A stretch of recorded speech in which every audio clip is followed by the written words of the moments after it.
عورتوں کی نماز میں تھوڑا سا فرق ہوتا ہے، یعنی نماز میں تو ظاہر ہے کہ ارکان وہی ہیں سارے کے سارے، لیکن باڈی لینگویج میں تھوڑا سا فرق ہوتا ہے، کیونکہ عورت کو پردے کا حکم ہے، لہٰذا وہ جسم کی ایسی حالت کو اختیار کرے گی جس میں سمٹ نہ پایا جائے، جس میں پردے کا زیادہ اہتمام پایا جائے۔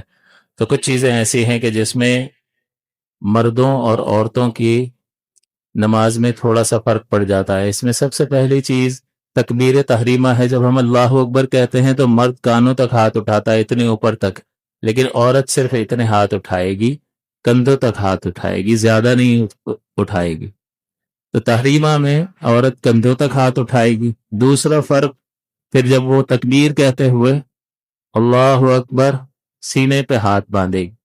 مرد جو ہے وہ ناف کے نیچے ہاتھ باندھتا ہے اور عورت سینے پر ہاتھ باندھے گی، تاکہ اس میں بھی ایک طرح کا پردہ ہے کہ ہاتھ جو ہے وہ جسم کو چھپاتے ہوئے دکھائی دیتے ہیں، جسم کے ابھار کو۔ تیسری چیز جو ہے، رکوع میں مرد جو ہے وہ بالکل پیٹھ سیدھی کرتا ہے اور بہت مضبوطی کے ساتھ اپنے گھٹنوں کو پکڑتا ہے، اس طرح کہ اس کے چاروں طرف سے وہ گھٹنوں کو گھیر لیتا ہے اور مضبوطی سے پکڑتا ہے۔ عورت یہ دونوں کام نہیں کرے گی، رکوع میں زیادہ جھکے گی بھی نہیں، بس اتنا کہ اس کے ہاتھ جو ہے وہ گھٹنوں تک پہنچ جائے، بس یہ اس کا رکوع ہے۔ جو مردوں کے رکوع کا ادنا درجہ ہے وہ عورت کے رکوع کا اعلیٰ درجہ ہے۔ اس میں اس کے لیے زیادہ پردہ اور زیادہ ستر ہے، لہٰذا وہ زیادہ نہیں جھکے گی، کہ بس جس پر رکوع کا اطلاق ہو جائے، جس کو ہم کہہ سکیں ہاں یہ رکوع تک پہنچ گئے، بس اتنا، اور گھٹنوں پر زور دینے کی ضرورت نہیں ہے جس طرح سے مرد دیتے ہیں۔ تو یہ دو چیزوں میں فرق ہو گیا، مرد بالکل پیٹھ سیدھی رکھتا ہے، بالکل نیچے تک جھکتا ہے، اور وہ گھٹنوں کو بھی مضبوطی سے پکڑتا ہے۔ عورت میں یہ دونوں چیزیں اس کی نماز میں نہیں ہیں۔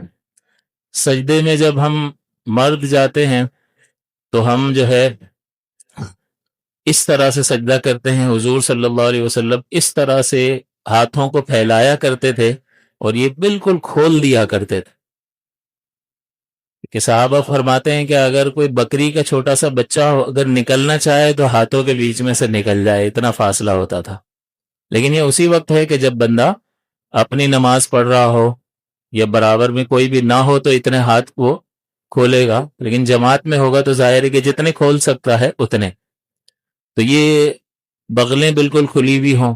اسی طرح سے جب ہم سجدہ کرتے ہیں تو ہمارا پیٹ ہماری یہ رانوں سے جدا ہونا چاہیے، اسی طرح یہ پنڈلیاں جو ہیں اس حصے سے جدا ہونی چاہیے، تو ہر پارٹ الگ الگ ہمارا سجدے میں ہوتا ہے۔ لیکن عورت بالکل سمیٹ لے گی اپنے آپ کو، بالکل جسم اس کا سمٹ جائے گا اور وہ زمین پر اپنے آپ کو بچھا لے گی، یہ اس کے لیے زیادہ پردے والی صورت ہے۔ چنانچہ یہاں فرمایا کہ سجدے میں زمین سے بالکل چمٹ جائے گی۔ مردوں کی طرح سجدہ نہیں کرے گی عورت، کیونکہ اس کے لیے، عورت کے لیے اس طرح سجدہ کرنے میں ستر اور پوشیدگی نہیں ہے اس طرح۔ اور اس پر حدیثیں موجود ہیں کہ عورتوں کی نماز کے بارے میں مصنف ابن ابی شیبہ اور دیگر مقامات پر بہت ساری حدیثیں ہیں۔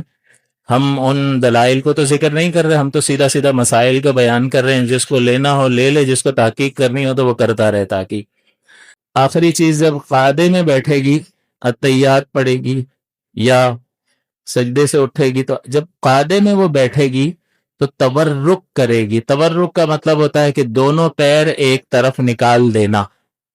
یہاں سجدے میں تو ہم مرد جو ایک پیر کھڑا رکھتا ہے اور وہ دونوں ہی پیر کھڑے رکھتا ہے، لیکن جب سجدے سے اٹھتا ہے یا قعدے میں بیٹھتا ہے تو ایک پیر بچھا دیتا ہے، ایک کھڑا رکھتا ہے۔ لیکن عورت دونوں پیروں کو اپنی سیدھی طرف نکال دے گی اور بالکل زمین سے چمٹ کر رہے گی۔ تو قعدے میں عورت تورک کرے، یعنی دونوں پیر سیدھی جانب نکال دے۔ تو بس یہ تھوڑا سا باڈی لینگویج کے حساب سے کہ اس کو جسم کس طرح سے رکھنا ہے۔ تو اس میں ضابطہ اور قاعدہ یہ ہے کہ جس میں زیادہ پردہ ہو، جس میں زیادہ ستر ہو، ویسی حالت کو اختیار کرے۔ تو دیکھیں یہاں عورت کے ستر کے لیے، اس کے پردے کے لیے شریعت عبادت میں بھی کتنا اہتمام فرماتی ہے۔ تو پھر خود سوچیں کہ غیر محرم کے سامنے بغیر پردے کے آنا یہ شریعت کو کس درجے میں ناپسند ہوگا، اور ظاہر ہے کہ پھر اس سے معاشرے میں برائی پھیلتی ہے۔ تو بہرحال عبادت میں بھی فرق رکھا عورت اور مرد کی نماز میں۔ تو یہ چند چیزیں ہیں، 5 فرق ہیں تحریمہ میں، سینے پر ہاتھ باندھنے میں، رکوع کرنے میں، سجدہ کرنے میں اور قعدے میں بیٹھنے میں عورت اور مرد کی نماز میں فرق ہوتا ہے۔